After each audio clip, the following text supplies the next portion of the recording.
Okay hello.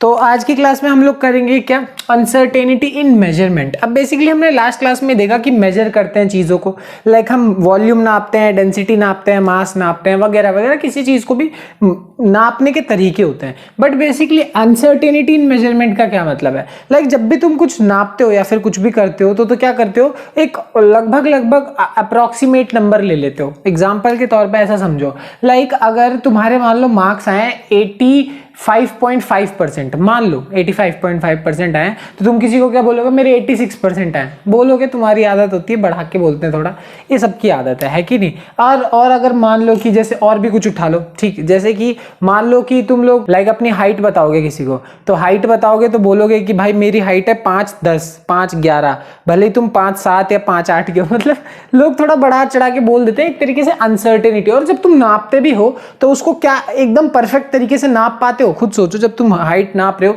तो एकदम perfect तरीके से नाप पाते हो क्या? नहीं, थोड़ा बहुत तो गलती हो, थोड़ी छोटी मोटी गलती तो होती है। कहने का मतलब ये है, जब भी तुम किसी चीज को नापते हो ना, तो बेसिकली तुम्हारी छोटी सी गलती तो होती ही है। मतलब वो गलती इतनी बड़ी भी नहीं होती कि उससे बहुत बड़ी दिक्कतें हो जाएं, बट छोटी मोटी अनसर्टेनिटी रहती ही है। तो हम क्या करेंगे, कुछ कुछ तरीके ढूंढेंगे जिससे हम ये जो गलतियां हैं इसको कम से कम करने की कोशिश करें। ठीक है, बस यही है। बड़ी सिंपल सी चीज है, ऐसा कुछ नहीं है बहुत बड़ी चीज है। अगर मैं नहीं भी कराऊंगा तो भी तुम्हें पता होगा, ऐसी चीज है ये। बट फिर भी एक बार देख लो, बहुत इंपॉर्टेंट है ये। चलो, जो नेक्स्ट चीज हम लोग करने वाले हैं उसको हम बोलेंगे साइंटिफिक नोटेशन। अब बेसिकली साइंटिफिक नोटेशन क्या है, इसको समझने के लिए हम कुछ एग्जांपल पकड़ते हैं। जैसे ये तुम देख सकते हो, इतने सारे मैंने जीरो लगा रखे हैं। ये किस चीज के लिए लगा रखे हैं? इसको, ये है बेसिकली मास ऑफ अर्थ। इतना किलोग्राम मास ऑफ अर्थ होता है ये, मतलब अर्थ का मास है। तुम ये मत बोलना नापते कैसे हैं, इसके तरीके होते हैं। इसके लिए अभी तुम ठीक ठाक बड़े हो, सीख जाओगे, ऐसी कोई दिक्कत नहीं है। बट ये नापा जा सकता है, ऐसा नहीं है कि अर्थ के नीचे वेइंग मशीन लगाते हैं, ऐसा कुछ नहीं है। ठीक है, ये है दुनिया के सबसे अमीर आदमी के नेटवर्थ। ठीक है, डॉलर्स में ये इतना पैसा उसके पास है। जेफ बेजोस, जानते होगे तुम लोग को, मालूम है। तो इतना पैसा उस बंदे के पास, इतना डॉलर। ठीक है, और ये है हम लोगों के सब्सक्राइबर्स, इतने सब्सक्राइबर्स हैं हमारे पास। ठीक है ना। तो कहने का मतलब है, तुम जरा देखो ये, अब जैसे ये है, मुझे ये लिखने में तो कोई दिक्कत नहीं हुई है ही नहीं। जब 84 ही तो लिखना है, कोई बहुत बड़ी चीज तो है नहीं। ठीक है, करेंटली जब ये वीडियो बना रहा हूँ तब की बता रहा हूँ मैं। तो इतने हैं। अब इसको करने में तो कोई बहुत बड़ी चीज हमारे पास है नहीं, बट इसको भी लिखने में ज्यादा दिक्कत नहीं हुई। ठीक है, कितने जीरो, 9 जीरो ही तो है। 1 2 3 4 5 6 7 8 9। बट यहां देखो, यहां है 21 जीरो। अब 21 जीरो लगाते लगाते लगाते लगाते तुम्हारे हाथ में दर्द हो जाएगा। और ये तो अभी बस नॉर्मल सी चीज है। मैं तुम लोग को और एग्जांपल दूं, लाइक एवोगैड्रोस कांस्टेंट हम जब पढ़ते थे, याद होगा तुम लोग को, तो वो क्या था, 10 की पावर 23, 23 जीरो थे। ठीक है, अभी हम बहुत सारे कांस्टेंट पढ़ने वाले हैं जिसमें 34 होगा, 31 जीरो होगा। तो तुम क्या 34 34 31 31 जीरो लगाते बैठोगे? नहीं। तो उसको हमारे पास लिखने के ना एक तरीके होते हैं। क्या तरीका होता है? हम इसको ऐसे लिखेंगे 5972 इंटू 10 की पावर कितने जीरो है, ये 21 जीरो है। गिन लो चाहो तो, है ना। तो एक आधा गलत हो तो कोई दिक्कत नहीं, मैंने बता दिया ना 21 है। तो यहाँ पे 21 जीरो है, तो हम इसको ऐसे लिख देते हैं। ये लिखने का बस एक तरीका है। ठीक है, जैसे यहाँ पे अब ये भी है, तो हम इसको भी ऐसे लिख देंगे, कितना, 196 इंटू 10 की पावर 9। ठीक है, इसको ऐसे लिख देंगे। समझ में आ गई बात। और ये है, इसको तो लिखने की जरूरत ही नहीं है, 84 इंटू 10 की पावर 0, है ना। तो कोई दिक्कत वाली बात ही नहीं है। 0 10 की पावर 0 1 होता है, 1 से मल्टीप्लाई करो, कोई दिक्कत वाली बात नहीं है ना। तो हमने मास ऑफ अर्थ भी लिख दिया, पैसे भी लिख दिए, और सब्सक्राइबर्स भी लिख दिए, सब कुछ हमने लिख दिया। अब देखो, ये जो तरीका है लिखने का, ये अभी पूरे तरीके से सही नहीं है। इसमें और थोड़ा सा हमें ठीक करना पड़ेगा। और जैसे ही हम उसको थोड़ा सा और ठीक करेंगे, हम किस पे पहुंच जाएंगे, साइंटिफिक नोटेशन पे पहुंच जाएंगे। मतलब क्या है साइंटिफिक नोटेशन का? क्या मतलब है, देखो जरा। अगर मैं यहाँ पे सोचो 1 2 और 3, 3 के बाद यहाँ एक डेसिमल लगा दूं, मान लो 3 के बाद अगर डेसिमल लगा दूं, तो 3 डेसिमल लगाए तो मुझे क्या करना पड़ेगा, 3 जीरो बढ़ाने पड़ेंगे। तो 3 जीरो बढ़ाने पड़ेंगे, तो मैंने 24 लिख दिया। क्यों? 21 से 24, 3 जीरो बढ़ा दिए। क्या मतलब हुआ इसका? देखो, मान लो एग्जांपल के तौर पे मेरे पास ये 5000 है, नहीं 5000 नहीं, यही एग्जांपल 5972 है। ठीक है, 5972 है। अब इसका क्या मतलब है, इसको मैं कैसे लिख सकता हूं, खुद सोचो। 5972 है, जैसे मैं यहां डेसिमल लगाऊंगा, तो मेरे डेसिमल लगाने का क्या मतलब होता है? डेसिमल लगाने का सिंपल सा मतलब, अगर मैं डेसिमल लगा रहा हूं अगर, तो यहां पे मतलब मैं इसको पक्का 10 से डिवाइड कर रहा हूं, यही मतलब होता है कि नहीं। और अगर 10 से डिवाइड कर रहे हो तो तुम्हें 10 से साथ साथ मल्टीप्लाई भी करना पड़ेगा, है कि नहीं। यानी और अगर डेसिमल यहाँ से हटा के यहाँ लगाओगे तो 10 से एक और 10 से मल्टीप्लाई करना पड़ेगा, यहाँ हटा के यहाँ लगाओगे तो एक और 10 से मल्टीप्लाई करना पड़ेगा। यही एक सिंपल मतलब है कि मैंने क्या किया, 3 के बाद डेसिमल लगाया तो मैंने 3 जीरो इसमें ऐड कर दिए। सिमिलर तरीके से यहाँ मैं अगर 2 के बाद डेसिमल लगाऊंगा तो मैं यहाँ पे 2 जीरो ऐड कर दूंगा, और यहाँ पे 1 के बाद डेसिमल लगाऊंगा तो 1 जीरो ऐड कर दूंगा।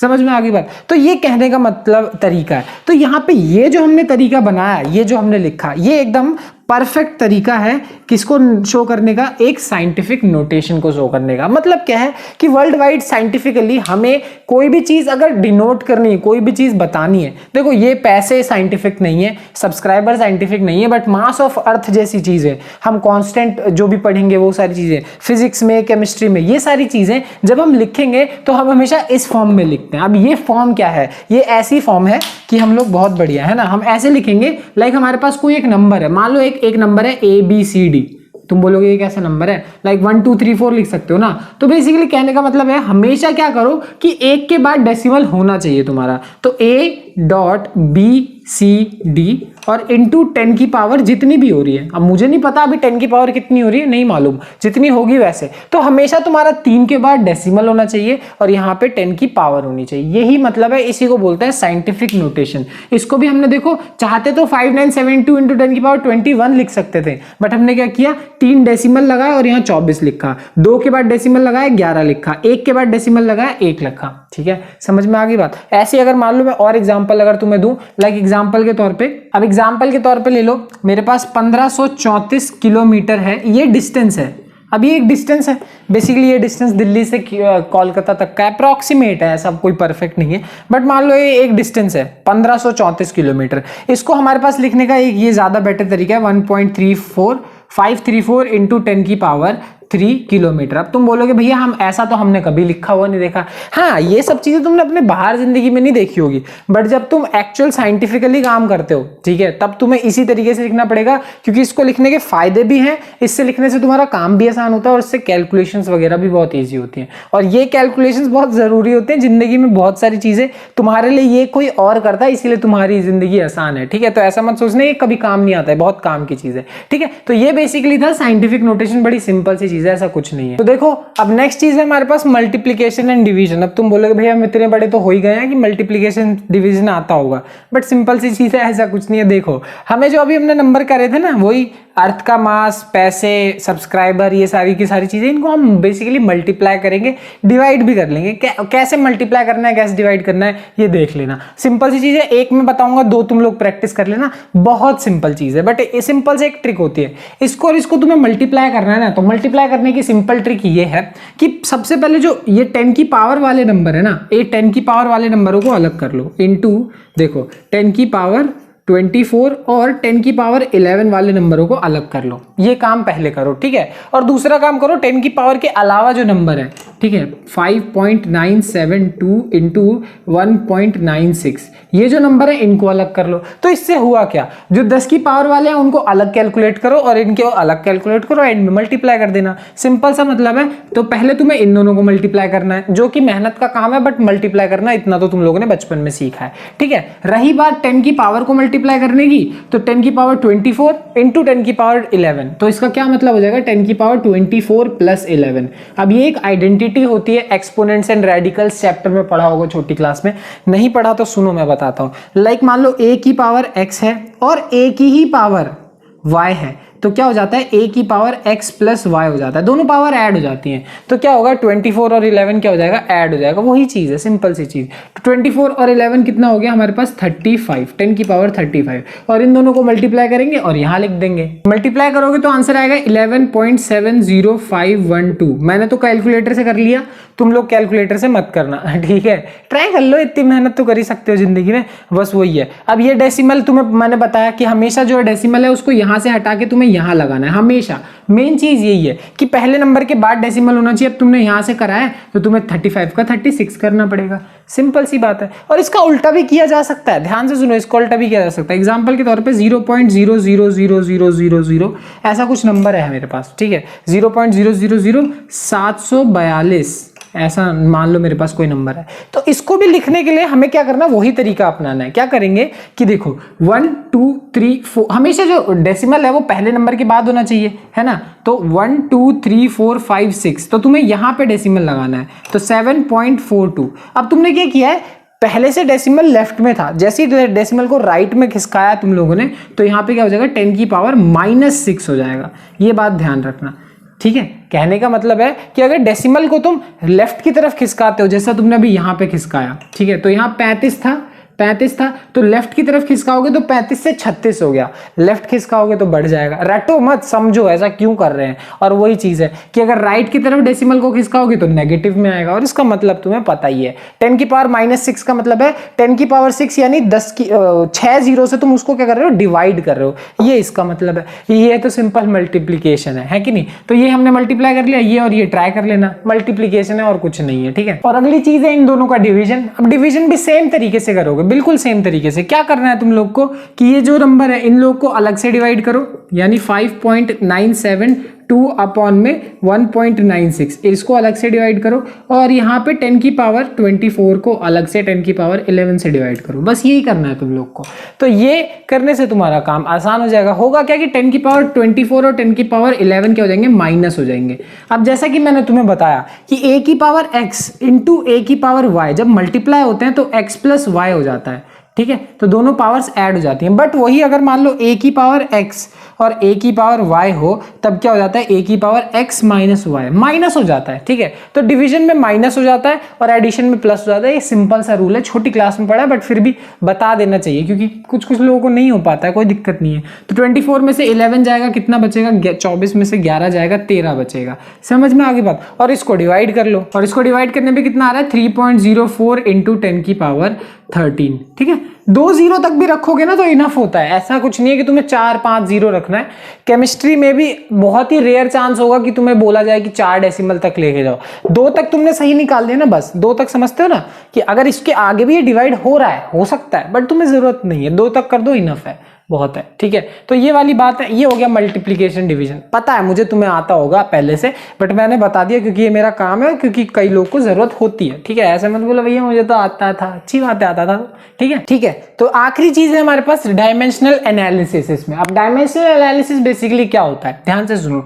ये ऐसी चीज है जब तुम लोगों को वैसे तो पता ही है, लाइक एग्जाम्पल के तौर पर अगर मान लो तुम 2 चीजों को ऐड कर रहे हो तो उनका लाइक होना जरूरी है, बात तुम लोगों को पता था। मैथमेटिकली एक्स और y को तुम ऐसे ऐड नहीं कर सकते, सिंपल सा है, ऐसा मतलब जब तक तुम्हें पता ना हो कि अंदर क्या चीज है। बट ये एग्जांपल से बेहतर है। सोचो अगर मान लो मैंने बोल दिया 5 फुट, 5 फुट को 2 इंच से ऐड करो, फुट हो गया, प्लस 2 इंच से ऐड करो, तो ऐसे तुम लोग ऐड नहीं कर सकते। या तो फुट को इंच में बदलो या इंच को फुट में बदलो, तब जाके ऐड होगा, है कि नहीं। मैं अगर तुमसे बोल दूं 2 किलोमीटर को 5 मीटर में ऐड करो, नहीं ऐड कर सकते। या तो मीटर को किलोमीटर या किलोमीटर को मीटर में बदलो। तो यही होता है डायमेंशनल एनालिसिस का मतलब, कि हमेशा या जब भी तुम मल्टीप्लाई डिवाइड जो भी कर रहे हो, तो तुम्हारा हमेशा ना जो डायमेंशन होना चाहिए वो बराबर होने चाहिए। जरूरी नहीं है तुम कौन सा यूज करो, बेसिकली वो तो हम हमेशा ऐसा यूनिट ही यूज करते हैं, बट हो सकता है तुमसे क्वेश्चन में अलग बोला हो, तो जैसा बोला हो वैसा क्वेश्चन में तुम्हें करना है, यही इसका मतलब है और कुछ भी नहीं है। डायमेंशनल एनालिसिस मतलब अगर मान लो तुम्हें कोई चीज इंच में दे देती है, ठीक है, तो हो सकता है तुम्हें सेंटीमीटर बदलने की जरूरत पड़े और हो सकता है ना पड़े। अगर मान लो तुम्हें कोई किलोमीटर में दे देता है तो हो सकता है मीटर में बदलने की जरूरत पड़े, हो सकता है ना पड़े। बट वही है कि किस सिचुएशन को देखो और फिर उसको बदलो, ठीक है ना। अब मान लो अगर तुम लोगों को बोल दिया है कि ऐसे एग्जाम्पल के तौर पे ले लिया कि 5 घंटे 60 मिनट, ऐसे बोलो 42 मिनट, ऐसे, ठीक है। तो 5 घंटे और 42 मिनट ऐसे दिया हुआ है। अब तुम्हें क्वेश्चन सॉल्व करना है, तो इसके साथ तो तुम कभी क्वेश्चन नहीं सॉल्व कर सकते। अब तुम्हें आंसर मान लो, चलो मान लो आंसर तुम्हें आर में निकालना है, मतलब घंटे में निकालना है, तो तुम्हें इस 42 मिनट को पहले किस में कन्वर्ट करना पड़ेगा, आर्स में कन्वर्ट करना पड़ेगा। और मिनट को आर में कन्वर्ट करने के लिए 60 से डिवाइड किया जाता है, ठीक है, ये बात पता है, ठीक है। और वही अगर मान लो अगर ये नहीं, अगर तुम्हें मिनट को नहीं चेंज करना, आर को चेंज करना, तो आर को चेंज करने के लिए 60 से मल्टीप्लाई करना पड़ेगा। तो कहने का मतलब क्या है, कहने का मतलब ये है कि जब भी तुम किसी बड़ी यूनिट को छोटी यूनिट में कन्वर्ट करोगे तो हमेशा तुम क्या करोगे, मल्टीप्लाई करोगे, ठीक है। हमेशा मल्टीप्लाई 10 की पावर से मल्टीप्लाई करोगे। एग्जाम्पल के तौर पे अगर तुम्हें किलोमीटर को मीटर में कन्वर्ट करना है तो क्या करना पड़ेगा, 10 की पावर 3 से मल्टीप्लाई करना पड़ेगा। याद है मैंने प्रीफिक्स सिखाए थे, कोई बात नहीं फिर से एक बार देख लेना। किलोमीटर को मीटर में ये हो गया, फिर अगर मान लो वही किलोग्राम को अगर ग्राम में कन्वर्ट करना है तो 10 की पावर 3 है ना। तो ये सारी बात है। बड़ी यूनिट को छोटी यूनिट में कन्वर्ट करोगे तो मल्टीप्लाई, और हम जब भी तुम छोटी यूनिट को बड़ी यूनिट में कन्वर्ट करोगे तो तुम्हें क्या करना पड़ेगा, डिवाइड करना पड़ेगा। यानी अगर मीटर को किलोमीटर में कन्वर्ट कर रहे हो तो तुम्हें क्या करना पड़ेगा, 10 की पावर -3 से मल्टीप्लाई करना पड़ेगा। देखो 10 की पावर 3 से डिवाइड करना या फिर 10 की पावर -3 से मल्टीप्लाई करना, बात एक ही है। क्यों? एग्जाम्पल के तौर पे ले लो, 5 को मान लो मैंने 1000 से 10 की पावर 3 से डिवाइड कर दिया। अब तुम लोग को पता है 10 की पावर 3 ऊपर जाएगा तो 5 × 10 की पावर -3 हो जाता है कि नहीं। 10 की पावर ऊपर जाती है तो माइनस हो जाता है, तो वही वाली बात है।